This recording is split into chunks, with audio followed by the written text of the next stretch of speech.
শুরুতেই জানিয়ে দিব, যুদ্ধ অপরাধ, মানবতা বিরোধী অপরাধ করছে ইসরায়েল, অভিযোগ জাতিসংঘের। এছাড়া রয়েছে, এবার কান্নার জন্য প্রস্তুত হও ইসরায়েল, ইসরায়েলকে কঠোর হুঁশিয়ারি করল তাইওয়ান।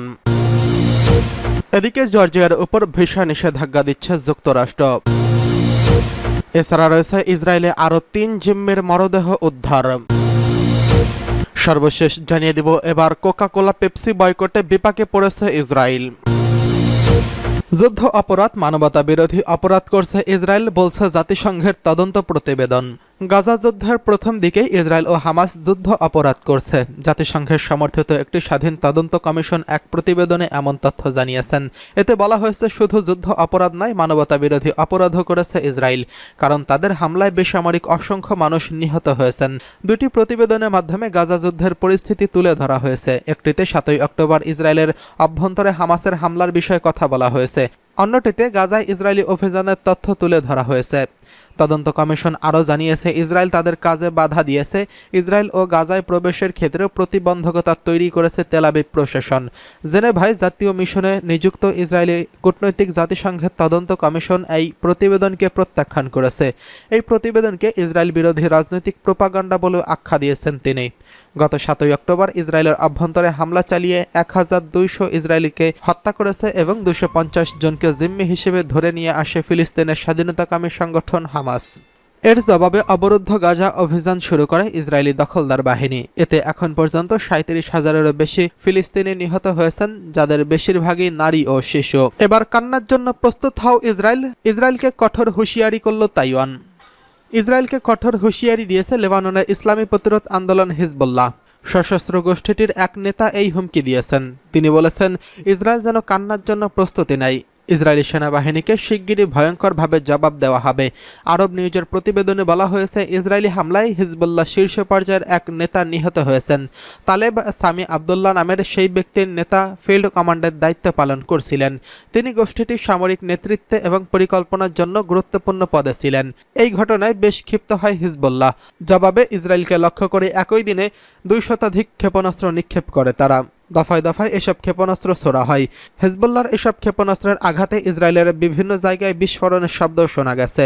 ইসরায়েলি সংবাদ মাধ্যম টাইমস অফ ইসরায়েল জানিয়েছে, গত ৮ মাস ধরে চলা এই যুদ্ধে এটি ইসরায়েলকে লক্ষ্য করে হিজবুল্লাহ চালানো অন্যতম বড় রকেট হামলা। সংবাদ মাধ্যমটি জানিয়েছে, লেবানিজ গোষ্ঠীটির এবারের হামলা লক্ষ্য করা হয়েছে তাইবেরিয়াসকে। চলমান এই যুদ্ধে এর আগে এই অঞ্চলে কোনো রকেট ছোড়েনি হিজবুল্লাহ। রকেট হামলায় এখন পর্যন্ত কোনো হতাহতের খবর পাওয়া যায়নি। হিজবুল্লাহ রকেট হামলায় বিষয়টি নিশ্চিত করেছে ইসরায়েলের প্রতিরক্ষা বাহিনী IDF। তারা জানিয়েছে, লেবানন থেকে অন্তত ৯০টি রকেট উত্তর ইসরায়েলে প্রবেশ করেছে। এর মধ্যে কিছু রকেট আকাশ প্রতিরক্ষা ব্যবস্থা ব্যবহার করে ধ্বংস করা হয়েছে, আর কিছু রকেট কয়েক জায়গায় আঘাত হেনেছে। লেবাননের আল মাদিন টেলিভিশন চ্যানেল জানিয়েছে, গোলান মালভূমির আপার গ্যালিলিতে কয়েক ডজন বিস্ফোরণের শব্দ শোনা গেছে।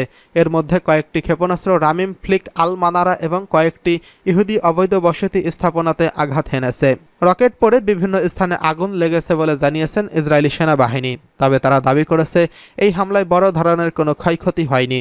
প্রাথমিক অবস্থায় ইসরায়েলে ১ শতাধিক রকেট ছোড়ার কথা বলেছিল, কিন্তু কিছুক্ষণ পর উত্তর ইসরায়েলকে লক্ষ্য করে আরও ৭০টি রকেট ছোড়ে হিজবুল্লাহ। ইসরায়েল দাবি করেছে, এসব রকেট খোলা জায়গায় পড়েছে আর অল্প সংখ্যক অবকাঠামো ক্ষতিগ্রস্ত করেছে। এদিকে তালেব সামি আবদুল্লাহকে নিয়ে তাদের নীতি অনুযায়ী সম্মান জানিয়ে জানাজা ও দাফনের ব্যবস্থা করা হয়েছে। সামির কফিন হিজবুল্লাহর পতাকায় মুড়িয়ে জানাজা স্থলে আনা হয়। সেখানে উপস্থিতরা ইসরায়েলের বিরুদ্ধে লড়াই চালিয়ে যাওয়ার শপথ গ্রহণ করেন। এদিকে জর্জিয়ার উপর ভিসা নিষেধাজ্ঞা দিচ্ছে যুক্তরাষ্ট্র। যেসব বেসরকারি সংগঠন ও গণমাধ্যম তাদের অর্থায়নের ২০%-এরও বেশি দেশের বাইরে থেকে এনেছে, তাদের বিদেশি শক্তির স্বার্থ পালনকারী প্রতিষ্ঠান হিসেবে নিবন্ধন করতে হবে, এমনকি একটি বিল পাশ করেছে জর্জিয়া। নাম দেওয়া হয়েছে ফরেন এজেন্ট বিল। বিলটিতে কেন্দ্র করে জর্জিয়ায় ব্যাপক বিক্ষোভ ছড়িয়ে পড়েছে। বিতর্কিত এই বিলটিকে কেন্দ্র করে জর্জিয়ার উপর এবার ভিসা নিষেধাজ্ঞা দেওয়ার ঘোষণা দিয়েছে যুক্তরাষ্ট্র। মার্কিন পররাষ্ট্রমন্ত্রী অ্যান্টনি ব্লিংকেন বৃহস্পতিবার ২৩ মে জানিয়েছে, জর্জিয়ায় গণতন্ত্রকে ক্ষুণ্ণ করার সঙ্গে সঙ্গে যুক্ত ব্যক্তি তাদের পরিবারের সদস্যদের বিরুদ্ধে ভিসা নিষেধাজ্ঞা আরোপ করা হয়েছে। তিনি জানান, জর্জিয়ায় অক্টোবর মাসে অনুষ্ঠেয় নির্বাচনের প্রথম সময় এর আগে পরে যারা গণতান্ত্রিক প্রক্রিয়া ও প্রতিষ্ঠা প্রতিষ্ঠানগুলোতে অবজ্ঞা করবে তাদের নতুন নীতির আওতায় মার্কিন ভিসা পাওয়ায় তারা অযোগ্য হবেন এবং যুক্তরাষ্ট্রে ভ্রমণ করতে পারবে না। তিনি আরও বলেন, আমাদের আশা জর্জিয়ায় জনগণের গণতান্ত্রিক ও ইউরো আটলান্টিক প্রত্যাশা এগিয়ে নিতে জর্জিয়ার নেতারা ওই খরচা আইন পুনর্বিবেচনা করবেন। আমরা আমাদের দুই দেশের সম্পর্ক যেহেতু পুনর্বিবেচনা করছি, তাই সিদ্ধান্ত নেওয়ার ক্ষেত্রে আমরা জর্জিয়ায় কোনো পদক্ষেপ বিবেচনায় নেব না। জর্জিয়ার ক্ষমতাসীন ড্রিম পার্টি গত সপ্তাহে ফরেন এজেন্ট বিল পাশ করেছে। নতুন এই আইন অনুসারে বিদেশি শক্তির স্বার্থ প্রতিপালনকারী প্রতিষ্ঠান হিসেবে নিবন্ধন না করলে $9,200 জরিমানা গুনতে হবে। পরবর্তী সময়ে অসহযোগিতার জন্য প্রতি মাসে দিতে হবে বাড়তি $7,300। এদিকে ইসরায়েলে আরও 3 জিম্মির মরদেহ উদ্ধার। ইসরায়েলে আরও 3 জিম্মির মরদেহ গাজা থেকে উদ্ধার করা হয়েছে। ইসরায়েলের প্রতিরক্ষা বাহিনী IDF এই খবর নিশ্চিত করেছেন। 7ই অক্টোবর ইসরায়েলে হামলা চালায় ফিলিস্তিনি সশস্ত্র গোষ্ঠী হামাস। এতে প্রায় 1200 ইসরায়েলি প্রাণ হারিয়েছেন। হামাস হামলার পাশাপাশি 252 জনকে জিম্মি করে গাজায় নিয়ে গেছেন। তাদের মধ্যে মরদেহ পাওয়া এই 3 জিম্মিও ছিলেন। তারা হলেন হানান, মিশেল এবং অরিয়ন। IDF বলেছে মরদেহ 3টি জাবালিয়া শহরের উত্তর দিক থেকে উদ্ধার করা হয়েছে। ইসরায়েলের অভ্যন্তরীণ গোয়েন্দা সংস্থা যৌথ সংবাদ সম্মেলনের অভিযানে তাদের উদ্ধার করা হয়। এক সপ্তাহ আগেই আরও 3 জিম্মির মরদেহ গাজা থেকে উদ্ধার করা হয়। ইসরায়েল বলেছে এখনও প্রায় 130 জনের মতো জিম্মি রয়েছেন। এদিকে কোকাকোলা পেপসি বয়কটে বিপক্ষে পড়তে যাচ্ছে ইসরায়েল। কোমল পানীয় জগতে বছরের পর বছর দাপটের সঙ্গে ব্যবসা করে আসছে কোকাকোলা ও পেপসি, কিন্তু গাজায় ইসরায়েলি নিধনযজ্ঞ শুরু হওয়ার পর থেকেই বয়কটের তোপে ব্যবসায় লস খাচ্ছে এই দুই প্রতিষ্ঠান। সম্প্রতি বাংলাদেশেও কোকাকোলার একটি বিজ্ঞাপন বিতর্কের জন্ম দিয়েছেন। অনুভূতিতে আঘাত লাগায় দেশের নেটিজেনরা কোকাকোলার বয়কটের ব্যাপারে সরব হন। তবে শুধু বাংলাদেশে নয়, কোকাকোলা ও পেপসি বিশ্বের অন্যান্য জায়গায় মার খাচ্ছে বেশ। আর মাত্র কয়েকদিন পর মুসলিম বিশ্বের দেশগুলো পালন করবে ঈদুল আজহা। কোরবানির ঈদ নামে পরিচিত এই ধর্মীয় উৎসবে কমল পানীয়, বিশেষ করে কোকাকোলা ও পেপসির চাহিদা বেড়েই চলেছে। এই উপলক্ষে টার্গেট করে দেশের বাজারে কোকাকোলার বিজ্ঞাপন বানানো হয়েছিল, কিন্তু সেই বিজ্ঞাপন ব্যাকফায়ার করে। এবার কোকাকোলা ও পেপসির বিরুদ্ধে সরব হয়েছে আরও একটি মুসলিম দেশের নেটিজেনরা। গাজায় ইসরায়েলি চলমান যুদ্ধ ঘিরে বিশ্বে নাড়া দিয়েছে। খোদ ইসরায়েল ও তার মিত্রদের দেশ যুক্তরাষ্ট্র যুদ্ধবিরোধী বিক্ষোভ দিচ্ছে।